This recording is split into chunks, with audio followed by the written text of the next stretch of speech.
આજના કહેવાતા ધર્મગુરુઓ પ્રત્યે મને જરા પણ શ્રદ્ધા નથી, તો હું કેવી રીતે સારો મનુષ્ય બની શકું? અરે બહુ સારા મનુષ્ય બની શકો, श्रद्धा नहीं એટલા માટે જ।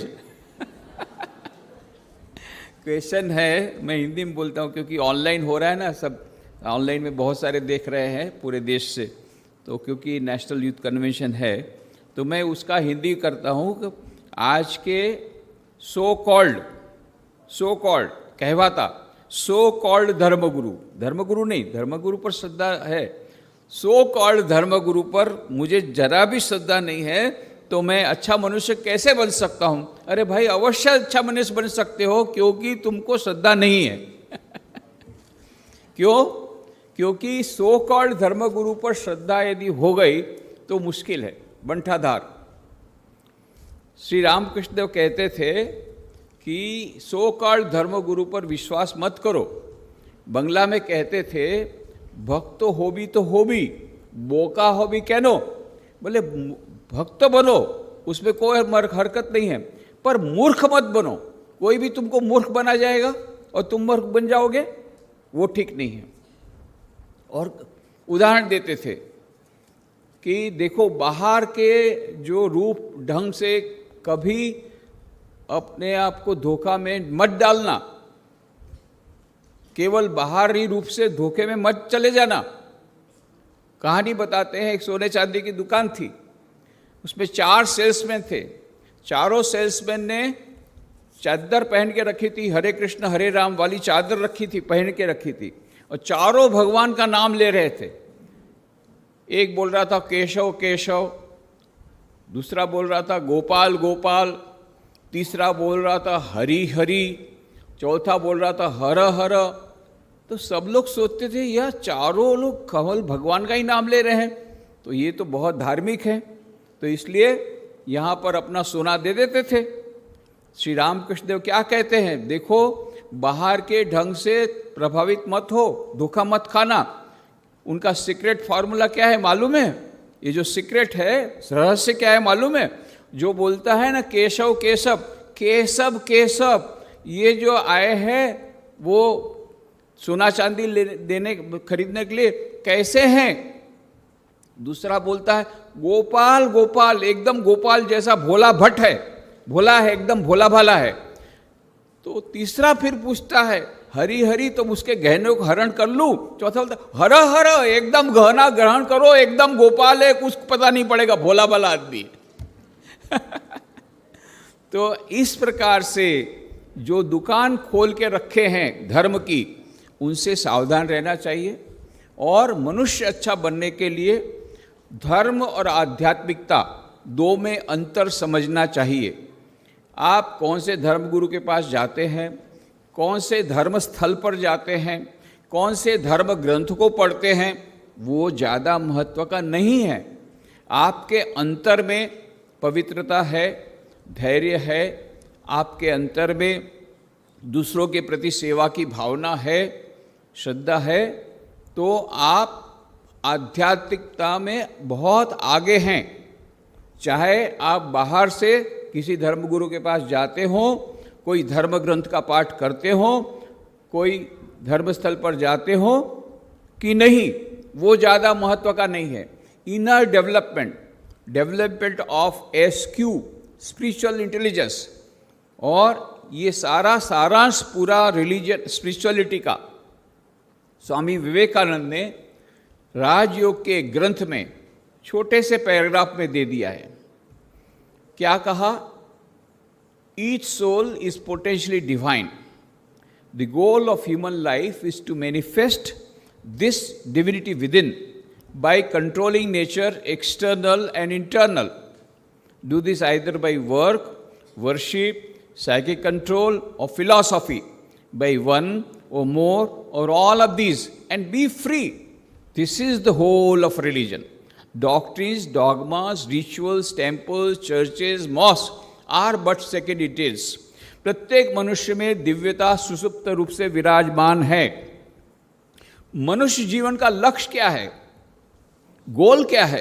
मनुष्य जीवन का लक्ष्य है उस अंतर्निहित दिव्यता को अभिव्यक्त करना, मैनिफेस्ट करना। तो ये कैसे हो सकता है? बाह्य अंत प्रकृति को वशीभूत करके। वो कैसे हो सकता है? उसके 4 उपाय हैं, राजयोग, भक्ति योग, ज्ञान योग और कर्म योग। राजयोग क्या है? अष्टांग योग, पतंजलि योग सूत्र का यम नियम, आसन, प्राणायाम, प्रत्याहार, धारणा, ध्यान, समाधि। ध्यान के बारे में अभी बात हुई। ध्यान में आगे बढ़ते बढ़ते समाधि प्राप्त करना और यम और नियम का पालन करते हुए, यही है राजयोग। भक्ति योग क्या है? ईश्वर से प्रार्थना करना, ईश्वर के मंत्र का जाप करना, ईश्वर का नाम करना, ईश्वर से प्रेम करना।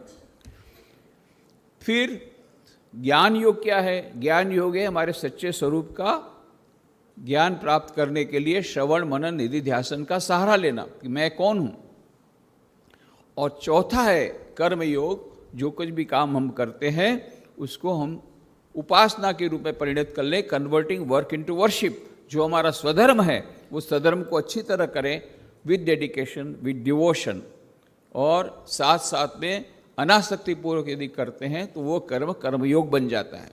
ये 4 उपाय के द्वारा उस अंतर्निहित दिव्यता को अभिव्यक्त करना, यही मनुष्य जीवन का लक्ष्य है और यही धर्म का सर्वस्व है। कौन कहता है? कौन कहता है? स्वामी विवेकानंद कहते हैं। और फिर आगे बताते हैं, और ये जो बाह्य आचरण है, किसने कितने लंबे तिलक लगाए, कौन कितनी बार मंदिर मस्जिद गिरजाघर गया, किसने कितने उपवास किए, ये सब गौण है, खराब नहीं है, पर ये गौण है। तो मुख्य बात क्या है? मुख्य बात है इन चारों योगों का समन्वय करके अपने अंतर दिव्यता का अभिव्यक्त करना। इसीलिए स्वामी विवेकानंद ने रामकृष्ण मिशन की स्थापना जब की तो उन लोगों ने कहा कि एक रजिस्टर्ड सिंबल चाहिए। तो वो सिंबल जो है, रजिस्टर्ड सिंबल, प्रतीक, स्वामी विवेकानंद ने खुद ने उसकी डिज़ाइन बनाई और उन्होंने कहा प्रतीक ऐसा होना चाहिए कि संस्था का पूरा उद्देश्य उसमें परिणत हो जाए। तो संस्था का उद्देश्य यही है कि प्रत्येक मनुष्य दिव्यता को प्राप्त करके अनंत सुख, अनंत ज्ञान, अनंत आनंद प्राप्त करे, और उसके लिए 4 योगों का समन्वय अपने दैनिक जीवन में करे। तो आपने देखा होगा, यहाँ है ना सिंबल है, इस सिंबल देख रहे हो, सब लोग प्रतीक देख रहे हो, ये प्रतीक रामकृष्ण मिशन का रजिस्टर्ड सिंबल है। ये स्वामी विवेकानंद ने खुद ने बनाया है। तो इसमें क्या क्या देखते हो, क्या क्या है? सांप है, सूर्य है, जल की लहरें हैं, कमल का फूल है, बीच में हंस, नीचे क्या लिखा है? तन्नो हंस प्रचोदयात्। कहने का मतलब ये जो सांप है वो कुंडलिनी शक्ति का प्रतीक है। कुंडलिनी शक्ति जब मूलाधार से सहस्रार तक जाती है तो वो सर्पाकार जाती है, और जब सहस्रार में जाकर के रुकती है तब जाकर के समाधि होती है। तो ये राजयोग का प्रतीक है। कमल का फूल भक्ति का प्रतीक, प्रेम का प्रतीक है, भक्ति योग का प्रतीक है। जल की लहरें कर्म की लहरें, कर्म योग का प्रतीक है। और सूर्य ज्ञान का प्रतीक है, ज्ञान योग का प्रतीक है। और बीच नीचे क्या लिखा है? तन्नो हंस प्रचोदयात्। हंस माने आत्मा इज इक्वल टू परमात्मा।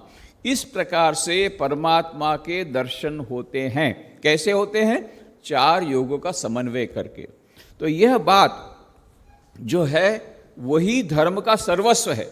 इसलिए बाह्य आडंबर में यदि आप लोग श्रद्धा नहीं रखते हैं तो बिल्कुल चिंता करने की बात नहीं है, आप अच्छे मनुष्य बन सकते हैं। और अच्छे मनुष्य बनने के लिए धर्म की आवश्यकता नहीं, आध्यात्मिकता की आवश्यकता है। IQ, EQ, SQ तीनों की आवश्यकता है, जो आपने सुना है। तो हमको डेवलप करना है SQ, स्पिरिचुअल कोशंट। ये आध्यात्मिक कोशंट को डेवलप करने के लिए बाह्य किसी धर्मगुरु पर श्रद्धा रखना या मंदिर मस्जिद गिरजाघर जाना या धर्म ग्रंथ का पढ़ना उतना आवश्यक नहीं है। आवश्यक क्या है कि हमारे भीतर में हमारा मन शुद्ध रहे, हमारे भीतर सेवा की भावना रहे। और सबसे बड़ी बात है, स्वामी विवेकानंद ने कहा, unselfishness is the test of religion. निस्वार्थता ही धर्म की कसौटी है। तो निस्वार्थता जितनी हमारे जीवन में आगे होगी, जितना हम लोग अनसेल्फिश बनेंगे, निस्वार्थ बनेंगे, जितनी हमारे भीतर में सेवा की भावना होगी, उतने प्रमाण में हम आध्यात्मिकता की ओर आगे बढ़ेंगे, हमारा एसयू और भी डेवलप होगा।